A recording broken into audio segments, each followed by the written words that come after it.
ముగ్గురిని కంటే 30,000, నలుగురిని కంటే 40,000 అని ఒక స్కీమ్ అనౌన్స్ చేశారు.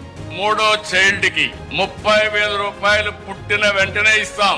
నాలుగో చైల్డ్ కి 40,000 రూపాయలు ఇస్తాం. నువ్వు నమ్మకం కలిగించాల. ప్రభుత్వం ఉంటుంది, నా బిడ్డ చదువుకి, నా బిడ్డ ఆరోగ్యానికి, నా బిడ్డ ఎదుగుదలకి ప్రభుత్వం అండగా ఉంటుంది అనే నమ్మకం నువ్వు కలిగిస్తే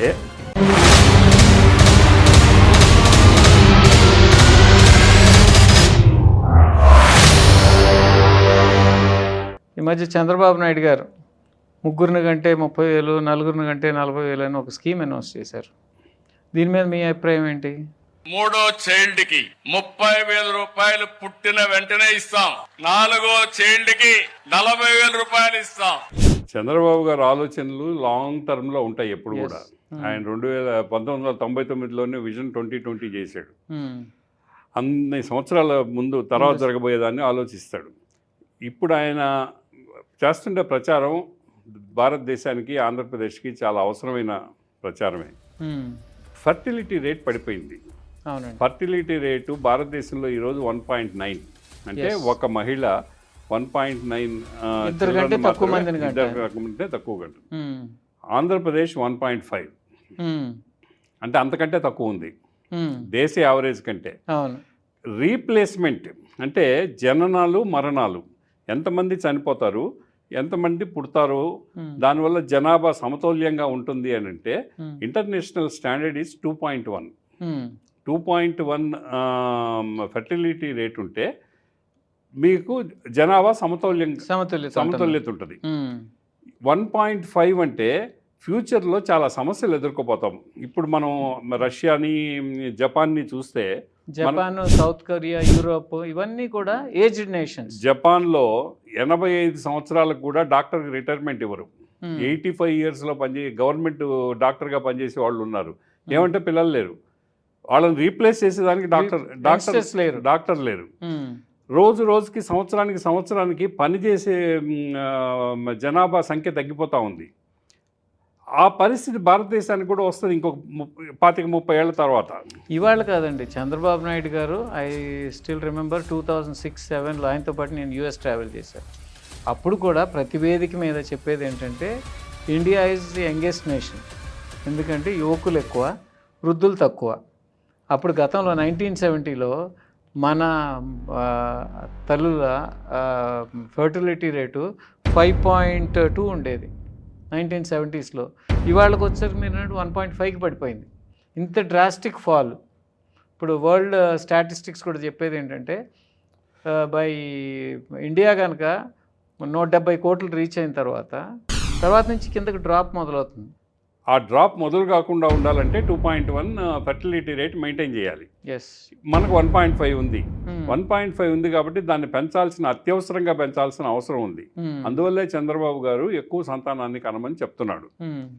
కానీ దురదృష్టవశాత్తు ఆయన ఇప్పుడు తను చేసి ప్రజలకు చెప్పే పరిస్థితి లేదు. ఆయనకి 76 సంవత్సరాల వయసు వచ్చేసింది. కనీసం ఆయన కొడుకైనా ఆయన దాన్ని ఆచరించమని సలహా ఇస్తే బాగుంటుంది. కానీ ప్రజలు ఎందుకు సంతానం ఎక్కువ వద్దనుకుంటున్నారు అనే దాని మీద ప్రభుత్వం ఒక సమగ్రమైన పరిశీలన చేయాలి. కేవలం ఆర్థిక కారణాలు అయితే మాత్రం కాదు. ఉమ్మడి కుటుంబాలు విచ్ఛిన్నం కావడం ఒక కారణం. ఇప్పుడు సిటీస్లో ఈ ఉద్యోగాలు వచ్చి వైఫ్ అండ్ హస్బెండ్ ఇద్దరు ఉద్యోగాలకు వెళ్ళిన తర్వాత పిల్లల పెంపకం అనేది ఒక పెద్ద సమస్యగా మారింది. చాలామంది చదువుకున్న పిల్లలు పెళ్ళిళ్ళు వద్దనుకుంటున్నారు. రెండోదేమో పెళ్లి చేసుకున్న పిల్లలు వద్దనుకుంటున్నారు. పెద్ద సమస్యగా మారింది. చాలా పెద్ద సమస్య. తల్లిదండ్రులు ఎక్కడో ఉంటారు, వీళ్ళు ఎక్కడో ఉంటారు. ఆ పిల్లల్ని ఎక్కడ వదిలిపోవాలి, వాళ్ళు ఆఫీసులకు వెళ్ళాలంటే ఎక్కడ వదిలిపోవాలి. అందువల్లే వాళ్ళు ఎక్కువ మంది పిల్లలు వద్దనుకుంటున్నారు. సో మీకు ఫిన్లాండ్ లాంటి, నార్వే లాంటి దేశాల్లో ఏ స్టాండర్డ్స్, ఏ ప్రమాణాలు పాటిస్తున్నాయో ఒకసారి అధ్యయనం చేయాలి. పిల్లల బాధ్యత ప్రభుత్వం తీసుకోవాలి. 20,000 ఇస్తాను, 30,000 ఇస్తాను, 40,000 ఇస్తాను, దీంతో ఏమి కాదు. వృద్ధుల బాధ్యత ఎట్ట ప్రభుత్వం తీసుకోవాలో ఇప్పుడు పిల్లల బాధ్యత కూడా ప్రభుత్వం తీసుకోవాలి. నేను ఒక ఉదాహరణ చెప్తా. నేను ఫ్రాన్స్ వెళ్ళినప్పుడు అక్కడ ఎయిర్పోర్ట్లో ఉన్నప్పుడు ఒక ఇండియన్ కలిశాడు. మామూలుగా నాకు చాలా టైం ఉంది ఫ్లైట్కి, ఏం చేస్తుంటావు అని అడిగాను. నేను ఏం చేయను అన్నాడు. మరి ఫ్రాన్స్ వచ్చి నువ్వు ఇండియన్వి ఇక్కడ ఎలా బతుకుతావు అన్నా. నాకు 5 పిల్లలు ఉన్నారండి. 5 పిల్లల నిమిత్తం ప్రభుత్వం మొత్తాన్ని ఖర్చులు ఇచ్చి తల్లిదండ్రుల పోషణకు కూడా డబ్బులు ఇస్తుంది. అవును. సో నేను పిల్లలకి అనే పని మాత్రమే చేస్తానని చెప్పి. రష్యా కూడా అంతే.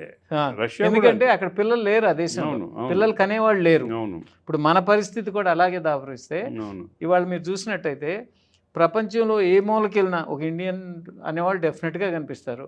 వాళ్ళ లైఫ్ స్టైల్, వాళ్ళ ఎకనామిక్ కేపబిలిటీ అండ్ కెపాసిటీ వాళ్ళకి చాలా ఎక్కువ ఉంటుంది.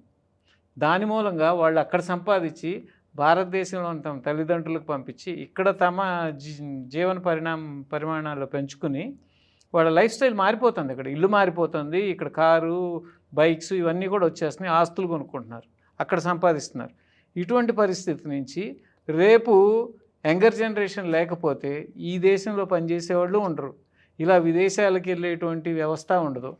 ఏమైపోతుంది అప్పుడు దేశం? మీకు నార్వే ఇటువంటి సమస్యకి వాళ్ళు ఎవరింట్లో అయినా ఒక బిడ్డ పుడితే వాళ్ళ దృష్టిలో అది దేశ సంపద, ఆ బిడ్డ దేశ సంపద. వాళ్ళని కనిపెట్టుకొని ఉండడానికి ఒక టీం ఏర్పాటైపోతుంది వెంటనే. ఆ బిడ్డని తల్లి అక్కడ పాసిబిలిటీ ఉందండి, ఎందుకంటే ఎవరికి అంటలేదు కాబట్టి. తల్లిదండ్రులు ఎట్లా చూస్తున్నారు, పోషణ సరిగా ఉందా లేదా, ట్రీట్మెంట్ సరిగా ఉందా లేదా, ప్రతి క్షణం గమనిస్తారు. ఏ మాత్రం తల్లి కానీ తండ్రి కానీ ఈ ఉద్యోగాల పేరుతోనో ఇంకొక పేరుతోనో బిడ్డల పట్ల అనాదరణ ప్రదర్శిస్తే బిడ్డను ఎత్తుకెళ్ళిపోతుంది. అసలు నో క్వశ్చన్స్ ఆన్సర్డ్. బిడ్డను వచ్చి నేరుగా వచ్చి బిడ్డను తీసుకొని వెళ్ళిపోతారు, వెళ్ళిపోయి ప్రభుత్వమే పెంచుతుంది. సో అంటే ఒక భద్రత అటువంటి అంత కాకపోయినా, ఆ స్థాయిలో కాకపోయినా, ఇప్పుడు మీకు విదేశాలకు పోయి ఉద్యోగాలు చేసేవాళ్ళు లేదా ఇక్కడ ఉన్నతమైన ఉద్యోగాలు చేసేవాళ్ళు కాకుండా మన గ్రామాల్లో పట్టణాల్లో హైదరాబాద్ లాగా కాకుండా చాలా గృహిణులు ఉన్నారు, హౌస్ వైఫ్స్ ఉన్నారు. వాళ్ళకి నువ్వు భద్రత కల్పించాలా. 40,000 ఇస్తాను 30,000 ఇస్తాను అనేది ఒక హాస్యాస్పదమైన ప్రకటన. అది 40,000 30,000తో ఆయన ఆలోచన చాలా గొప్పది, ఆలోచన గొప్పది. దాని అమలుకి ఒక ప్రణాళిక కావాలా. ఆ గృహిణికి నువ్వు నమ్మకం కలిగించాల. ప్రభుత్వం ఉంటుంది, నా బిడ్డ చదువుకి, నా బిడ్డ ఆరోగ్యానికి, నా బిడ్డ ఎదుగుదలకి ప్రభుత్వం అండగా ఉంటుంది అనే నమ్మకం నువ్వు కలిగిస్తే మూడో బిడ్డను కనడానికి. గవర్నమెంట్ ఎప్పుడో కొన్ని స్కీములు పెట్టిందండి, ఈ అంగన్వాడీలను పెట్టి వాళ్ళకి పోషకాహారాలు ఇవ్వాలని చెప్పి ఇలాంటివన్నీ. కానీ ఇవన్నీ ఎంత దుర్వినియోగం అవుతాయి, ఎంత అసలు అక్కడ చూస్తే క్వాలిటీ ఆఫ్ ఫుడ్ వాళ్ళకి ఇచ్చేది, ఆ పిల్లలకి ఇచ్చేది అవి ఇంప్రూవ్ చేయాలి. అంగన్వాడీల వల్ల కూలీలకు వెళ్ళే మహిళలకి చాలా ఉపయోగం ఉంది. పల్లెల్లో అంగన్వాడీల వల్ల కూలీ పని చేసుకునే, అది తప్పంటలేదు నేను, అక్కడ ఇచ్చే క్వాలిటీ ఆఫ్ ఫుడ్ అది పెంచాలి, ప్రభుత్వ బాధ్యత అది. వాటన్నిటిని నువ్వు నా బిడ్డ నా ఇంట్లో ఏ సుఖాలతో బతుకుతుందో, ఏ క్వాలిటీతో బతుకుతుందో ప్రభుత్వం కూడా అదే క్వాలిటీ ఇవ్వగలగాలి. ఆ నమ్మకం కలిగించాలి. ఆ నమ్మకం కలిగిస్తే సంతానోత్పత్తి పెంచుకోవడానికి ఎవరు ఇబ్బంది పడరు. ఆర్థిక భద్రత లేకపోవడం అనేది ఒక సమస్య. పిల్లల ఆలనా పాలన చూసేవాళ్ళు లేకపోవడం ఒక సమస్య. ఈ వృద్ధాశ్రమాలు వీటి వల్ల ఏంటంటే ఒక వయసు వచ్చిన తర్వాత పెద్దవాళ్ళందరూ వృద్ధాశ్రమాలకి వెళ్ళిపోతున్నారు. ఇంట్లో యంగ్ కపుల్స్కి వాళ్ళ పిల్లల్ని చూసేదానికి పెద్దలే లేరు.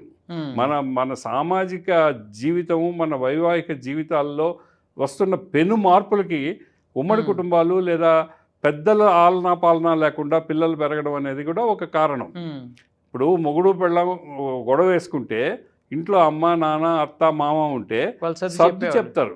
ఇప్పుడు సర్ది చెప్పేవాడు లేడు. సొసైటీలో ఉండే ఆ ఫ్యాబ్రిక్ డిస్ట్రాయ్ చేసేసుకుంటారు. ఒక వాట్సాప్ మెసేజ్తో విడాకులు అయిపోతున్నాయి. ఆవేశంతో చేసుకునే వాట్సాప్ మెసేజ్లతో విడాకులు అయిపోతున్నాయి. జీవన ప్రమాణాలు పెరిగిన తర్వాత అమెరికాలో లాగానే ఇక్కడ కూడా ఇళ్లలో పనిచేసేదానికి మనుషులు దొరకట్లేదు. మనకు తెలిసి మన చిన్నతనంలో అన్ని పనులకి మనుషులు ఉండేవాళ్ళు. అవునండి. ఈ రోజు మనుషులు లేరు. మరి పట్టణాల్లో ప్రొడక్టివిటీ తగ్గిపోవటం మూలంగా సిటీస్లో ఇంట్లో పనిచేసేదానికి, వంట చేసేదానికి, ఇంకో దానికి దొరకడంలా. దానివల్ల ఏమవుతుందంటే ఉద్యోగాలు చేసుకునే దంపతులు పిల్లలు వద్దనుకుంటున్నారు. ఇటువంటి సమస్యలు చాలా ఉన్నాయి. ఈ సమస్యలన్నింటినీ పరిశీలన చేసి ఎందుకు జనాభా రేటు తగ్గిపోతుంది అనేది అధ్యయనం చేసి దానికి సంబంధించిన ప్రణాళిక చంద్రబాబు గారు రూపొందిస్తే అది రాష్ట్రానికి దేశానికి చాలా మేలు చేసిన వాడు అవుతాడు.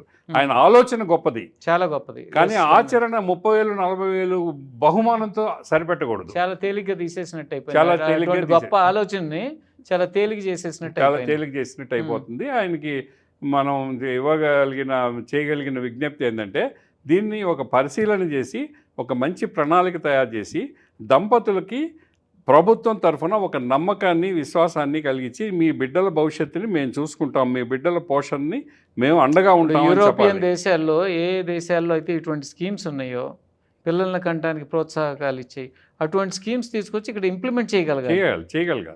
మనకి ఆ దేశాల పరిస్థితులు వేరు, మన దేశాల పరిస్థితులు వేరు, కానీ ఆ స్ఫూర్తిని తీసుకొని మన పరిస్థితులకు అనుగుణంగా కార్యక్రమాలు రూపొందించాలి. అది ఆ కార్యక్రమాలు రూపొందిస్తే జనాభా పెరిగేదానికి అవకాశం ఉంటుంది, ఖచ్చితంగా ఉంటుంది. ఐ థింక్ ఇప్పుడు మన డిస్కషన్ ద్వారా అన్న కొంత మార్పు చేర్పులు వస్తాయని ఆశిద్దాం. Thank you very much.